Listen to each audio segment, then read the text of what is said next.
Hello everybody and welcome back. Today we're going to be going through another recent completion from Derotic Emergency Equipment. This unmarked unit is a Ford Explorer hybrid, and the equipment that the agency chose was Federal Signal, so it's Federal Signal lighting and siren. So we're going to take a quick walk around this entire unit, and then we will go into a more detailed description of some of the items they had installed.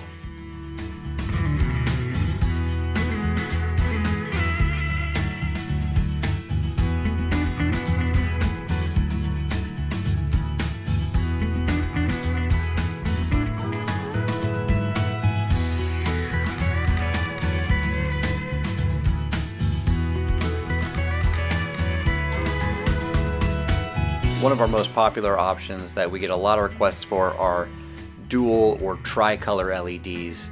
So in the grille we have a red-blue LED light head, and then in the visor we have red and white light heads or blue and white light heads to be used as a takedown or scene lighting. Now this unit did not need a lot of the normal upfitting of a general patrol vehicle, so they used the factory center console and just had a radio installed into that, as well as installing a RAM tough tray for an MDT, and then their siren controller just mounted to the dash. For more information on Derotic Emergency Equipment and the services we offer, contact us 844-433-7684 or email info@deroticllc.com.